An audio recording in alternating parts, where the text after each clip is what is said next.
Welcome to another episode of Toya Talks Wrestling. In today's episode, we're going to talk about Raw, October 21st, 2024. This Raw was pretty fire, man. This was a good one. This was spicy. Spicy. But let's go ahead and get into it. So, I got some bad news. Samantha Irving is leaving WWE. She will no longer be the Raw announcer. This is kind of abruptly. I don't know what happened or what was going on and everything else. She did post on her Instagram and Twitter. I will go ahead and give you the screenshots on the screen right now. If you need to, go ahead and pause the video and read it. Basically, she was just thanking everybody and thanking the superstars and Paul Heyman and Michael Cole and everything else, and telling people, this ain't the last you're going to see of her, but she is leaving WWE. I don't know what happened or why she's leaving. We can speculate. I'm hoping it's because of something like maybe she wants to start a music career. Maybe she wants to go to AEW to be closer to her husband, which would make sense. Maybe she wants to start a family, and like AEW has like the thing where it's like I don't think they travel a lot. So if she wants to start a family, she can start a family with Ricochet, and he'll still be there to be able to like raise a kid, and you know what I mean. And they don't have to do the traveling thing and everything like that because they can't. Because it's like WWE travels a lot more than like AEW does. I'm hoping it's something good. I hope it's not because she got fired. I don't think she get fired because she's like amazing. And I hope it's not something that she's dealing with some illness or something like that and she had to like step away. I mean, she did say that she will be back, or not will be back in WWE, but you will see her again. So I'm hoping that it's not it's not that, but like either or, whatever it is, I'm gonna miss her. I think she was an amazing freaking announcer. I love how she had compassion and like just her ring announcing, and even when like she didn't know like who the winners were, so like when she found out people who were gonna win, who maybe she didn't even think they were going to win, and just the emotion behind it is just so amazing. And whatever it is that she does, I hope she's happy, and I wish nothing but the best for her. She is amazing. She wasn't even like there long. I think she was only there for like 4 years, but I'm gonna miss her, and whatever she does, I want the best. Nothing but good luck, best wishes, and all that. But in her place, it's the return of Lillian Garcia. Lillian Garcia is like basically my adolescent teenage years. Okay, I love me some Lillian Garcia. So she basically took over Raw, and it was a little bit rusty.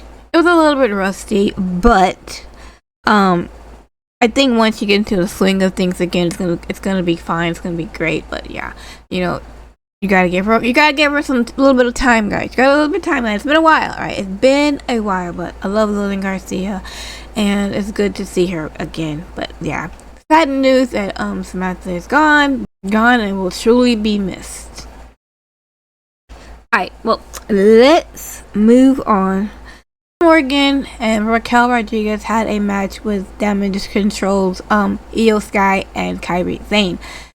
It ended in a disqualification when some females tag teams from NXT.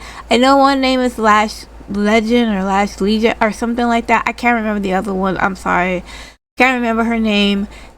Interfered in the match and they got disqualified. And basically, these NXT girls attacked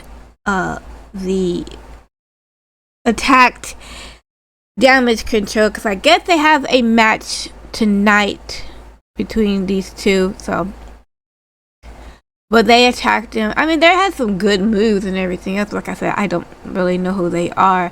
And ended up attacking them, and then they ended up going out the ring, the damage control, and you had these NXT girls, and then all of a sudden you had like Liv Morgan and Raquel Rodriguez basically face to face with these NXT tag team girls, and then you hear Rhea Ripley's music hit, and you know Raquel is still focusing on like the two chicks, right?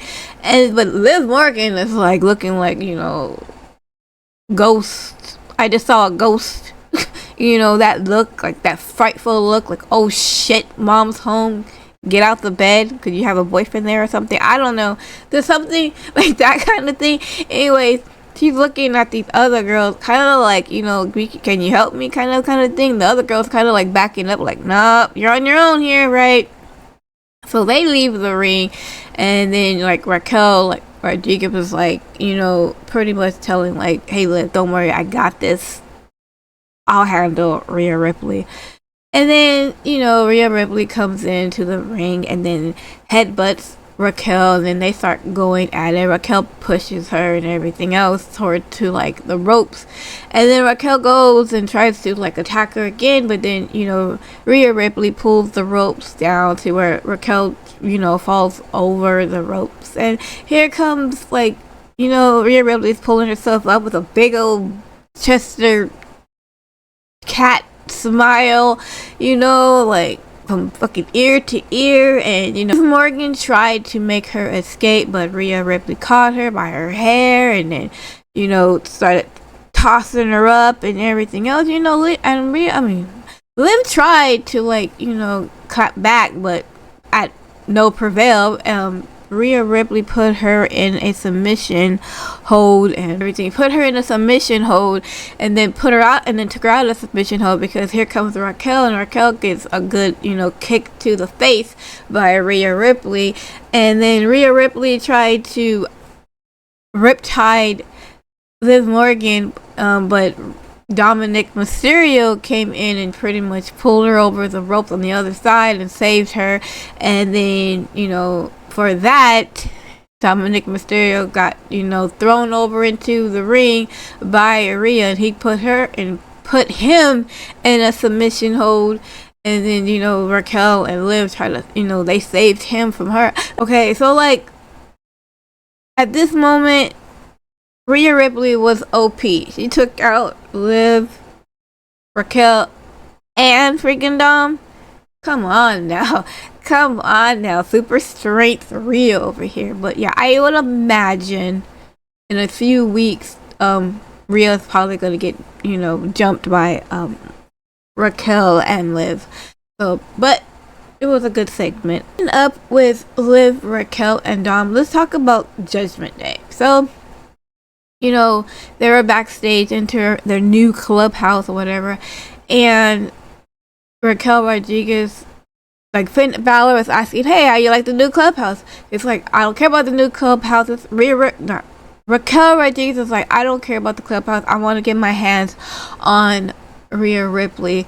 And Liv Morgan's like, okay, calm down. You'll have plenty of time to go after Rhea Ripley. Right now, I need to focus on, you know, Nia Jax.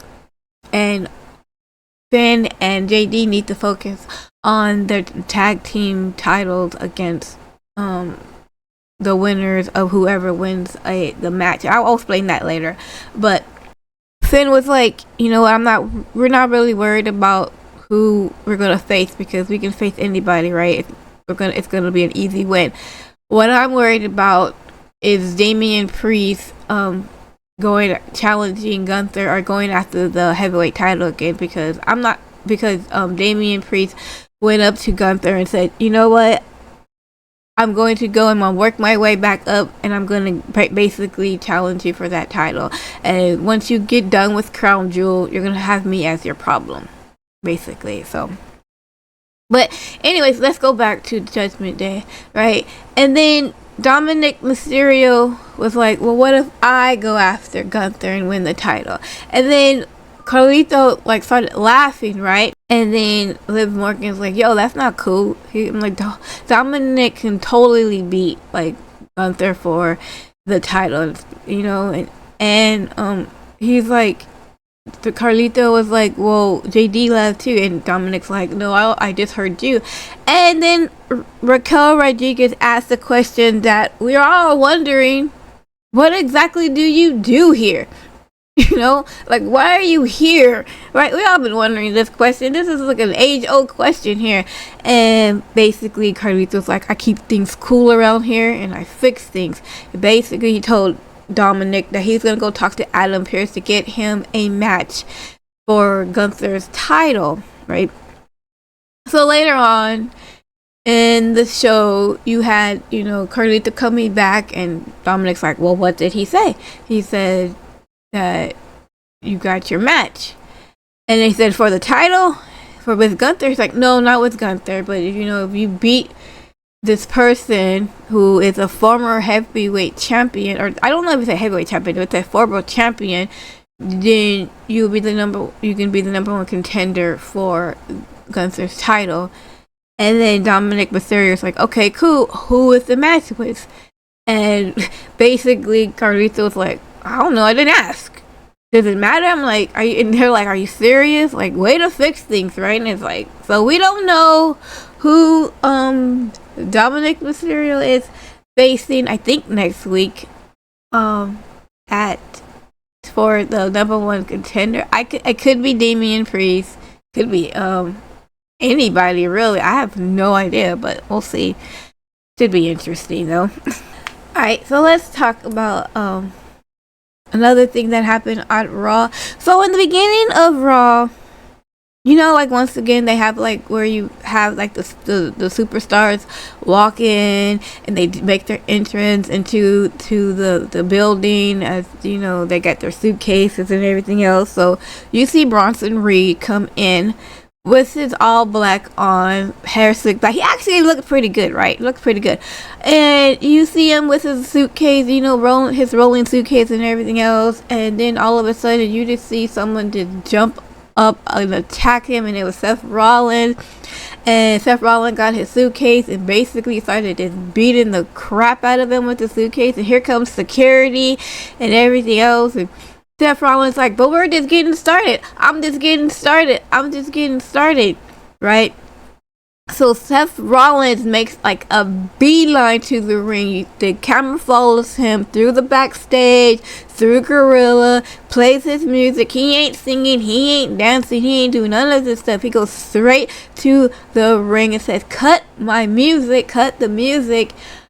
He said, Philly, I think because they were in Philly, we're going to get crazy tonight. Bronson Reed, you want to be famous? I'm going to make you famous. Get him out here and fight me.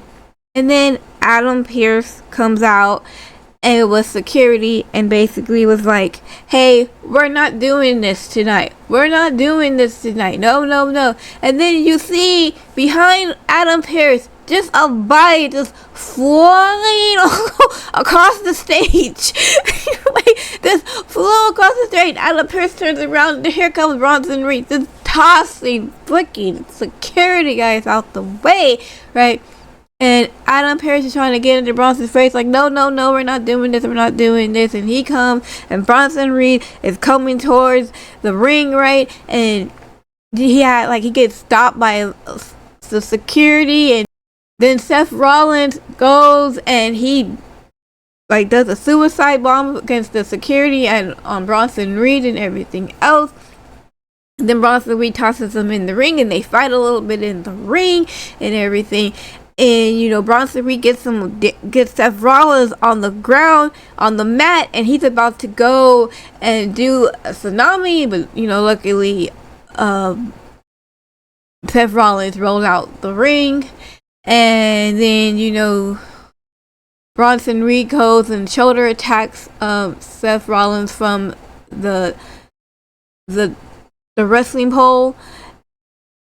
And, you know, and then he starts clearing out the announcer's table and everything else, and was about to do he puts Seth Rollins on the announcement table, and he was about to do a tsunami on Seth Rollins. He goes up to the top, and and then Seth Rollins at the last freaking minute just moves, and you know, Bronson Reed basically just sues this tsunamis the announcer's table, and then they separate, you know, Seth Rollins and, you know, Bronson Reed gets up and they separate them, and that segment ends. So then later on, you had Adam Pearce talking to, I think maybe it was Kathy Kelly, talking about, you know, the situation between Bronson Reed and Seth Rollins, how is he gonna handle this whole situation. You had Bronson Reed wanting to talk to Adam Pearce about getting a match with Seth Rollins.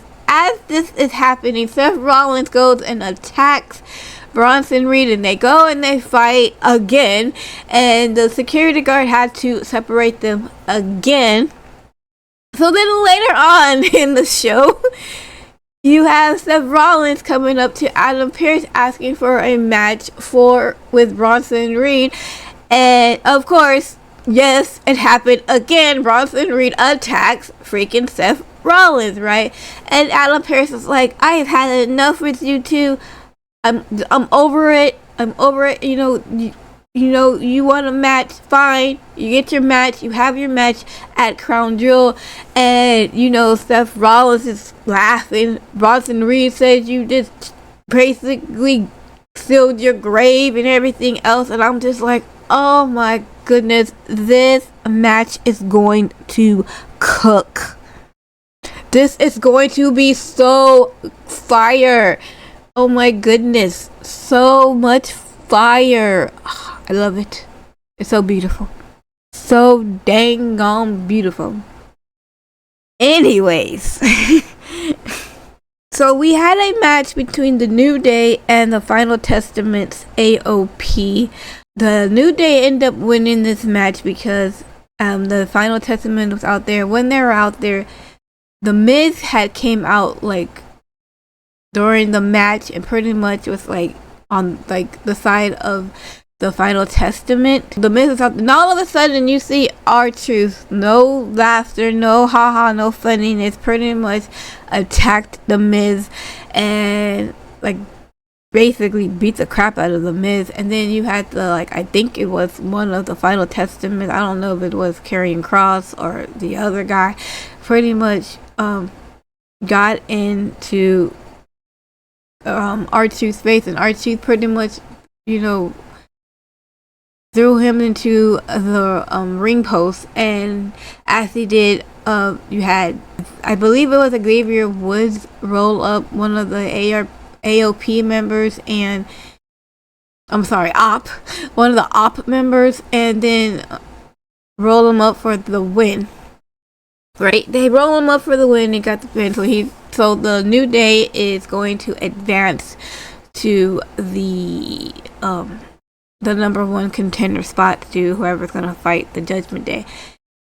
So then R-Truth goes in, he pretty much, you know, he hugs the guys, the New Day and everything else, and they were happy and everything else. And then like Xavier Woods and Kofi Kingston like leave the ring, leaving and R-Truth had like, he was saying like what's up, you know, to the crowd and everything else. And when he turned around, you had the Final Testament and the Miz there, and they pretty much, you know, packed R-Truth up and everything else. At this time, Kofi Kingston was trying to go back into the ring, and Xavier was just like trying to stop him, like, no man, we already won the match and everything else. Like Xavier was like, R-Truth knows what's up, we can't help it, we gotta go focus on our tag team title, we can't think about that right now, whatever, whatever, right?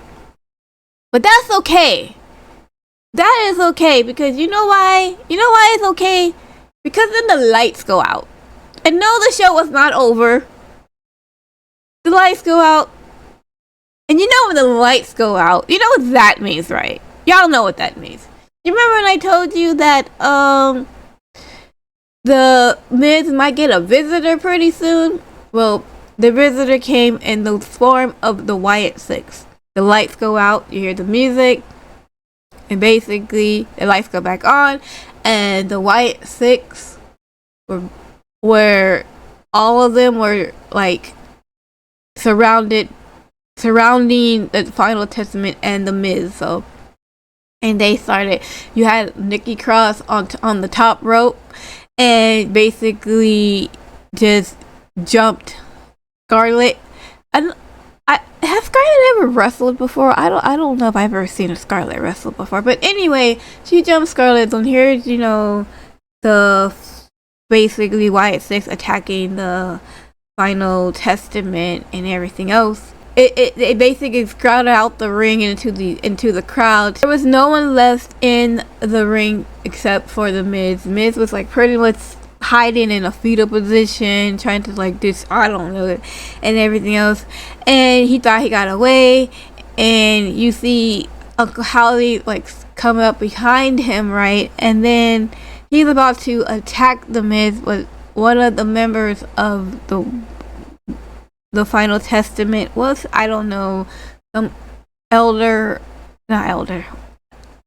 Ring. What's his name? I don't know. I'm gonna call him the Elder Ring guy because I don't remember his name. But anyway, the Elder Ring guy pretty much took a bullet for the Miz because Uncle Howley gave him the mandible claw. He's pretty much out, right? So then later on, the Miz is like packing up his shit. He's like, he ain't playing. He's packing up the shit. And the Final Testament comes in, and Karrion Kross is like, where are you going? He's like, look, we need to separate. We need to go our separate ways. I'm leaving. It was cool while it lasted, but this has to be done. And Karrion Kross is like, well, no, you don't understand. You put yourself in a situation that you can't get out of. So you have a choice. You can either get the way out through the Wyatt Six, or you can get your way out through the Final Testament, right? And have AOP there and everything else. And the Miz is like, okay, but we need to have a conversation. So here we go. We got the Final Testament and the Miz versus basically the Wyatt Six. Now that they took out the one guy, it would be kind of fair now, because they have like 4 guys and 1 girl, and they got 4 guys and 1 girl. So I'm glad to see this, and I'm glad to, first of all, love the Wyatt Six. And the reason why they're attacking the Wyatt Six, obviously, because that the Miz, pretty much screwed his family over, and his family being R-Truth. So I don't know if R-Truth is going to be somewhere involved in the Wyatt Six, because they could always bring the other guy back, and it can be a 6-on-6. But I don't know where is this going.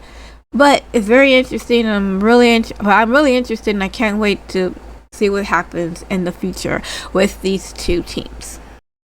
So speaking of the New Day, let's go back to the New Day. So after the New Day wins their match, you see LWO, who won their match against the American Made, so they advanced to fight for the number 1 contender spot. I think it's going to be a triple tag team match. So you have the War Vikings, New Day, and LWO.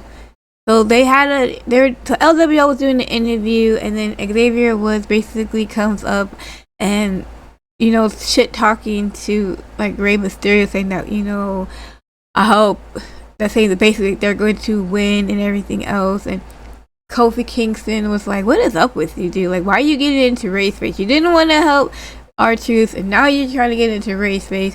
And then Rey Mysterio's like, Kofi, I don't got a problem with you, but you know what? Like, Xavier Woods, basically, I'm gonna check your ass, right? So I think the match is next week. My guess is the War Vikings are going to win the match, right? And I could see that maybe even after that match, that Kofi and Xavier Woods will probably go against LWO at some point. I could see it happen. I don't know, but I like the whole thing with Xavier Woods. Is like kind of like his character becoming more heelish. I think I don't know. Could be a twist, and Kofi Kingston could come heel. I have no idea, but we'll see. But yeah, my money is probably on the War Vikings winning this match. Anyways, let's go to the main event. We had Jey Uso defending his title against Braun Breaker. Right?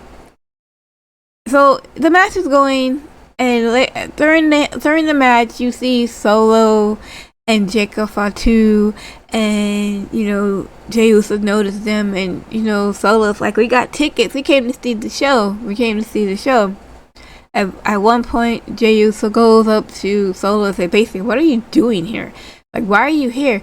And Solo's like, "We're here to help you. We want to help out. We're going to help you keep the title." You know what I'm saying? We're here to help, right? And then you had Jey Uso goes back to find Braun Breaker, and then they're outside of the ring again, and here comes Tama Tonga and Tonga Loga. Tonga Loga gets a super kick, and then Tama Tonga, Mr. Wild Thornberry himself, comes and jumps out, jumps on like Jey Uso, but instead he gets a super kick for his troubles, right? So then you have, right, because Jey Uso doesn't want their help, basically.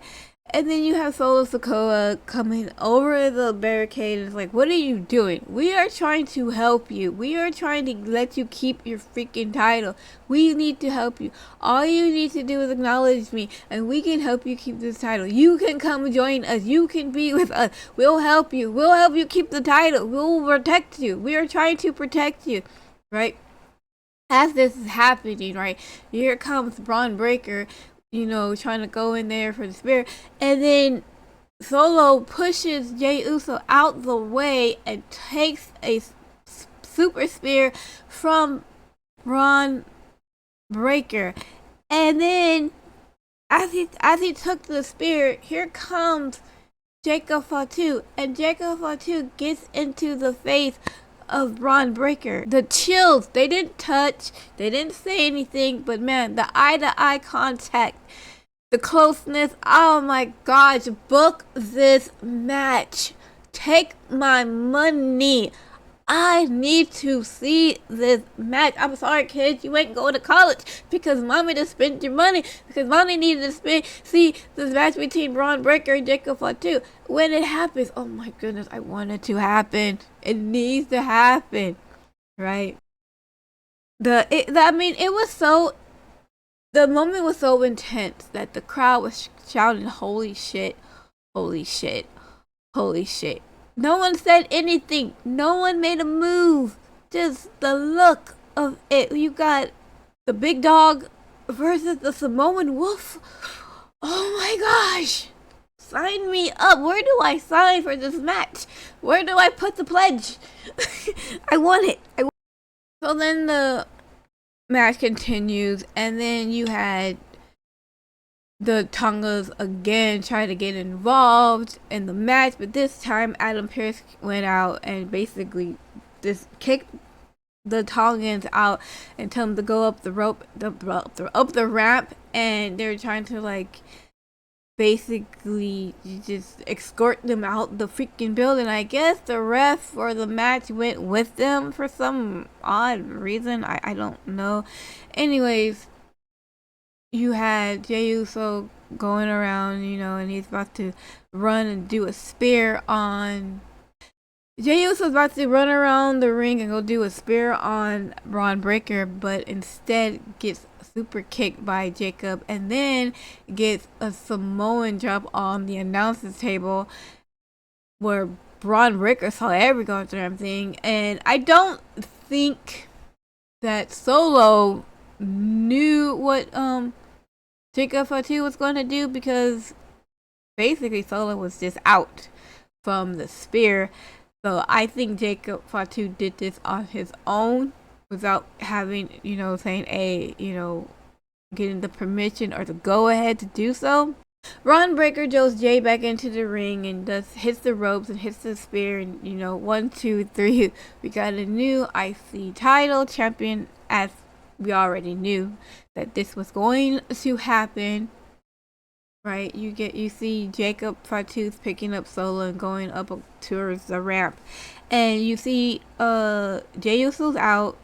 Braun Breaker's looking back at the stage where you see Solo and Jacob Fatu there and everything else, and that was the end of that.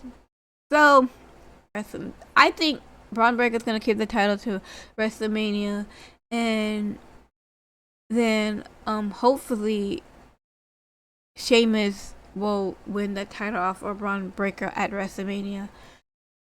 I'm hoping that's where they're going. As far as Jey Uso is concerned, we already knew that Jey Uso, when he went to SmackDown, you kind of already knew that the bloodline was gonna come, and maybe even cost them the title at some point, right? So then you had, so now you have to happen on SmackDown, which I'm pretty sure, Jay is probably gonna go and try to attack Jacob Fatu or something like that. I don't know what's going to happen. I don't know if Jacob Fatu is going to get like reprimanded for doing things on his own. I don't know if he's gonna be like rewarded or something like that. I have no idea. I don't know where Roman and Jimmy are gonna play in this situation, but things are cooking. Things are definitely cooking. Like I said before, whoever wins the tag match for the number one contenders on SmackDown, they're going to win the titles, because I can see the Usos causing the Tama Tonga and Tonga Loa their titles. Like I said, I don't want no one to have titles going into the Civil War. I want everybody to just be clean. But yeah, that was an amazing Raw. So good. Loved every bit of it. I cannot wait for SmackDown to see what happens. But until then, I want to thank y'all for watching this video. I appreciate you guys. I hope y'all have a great rest of your day. And I will see you guys in my next video. Okay, bye.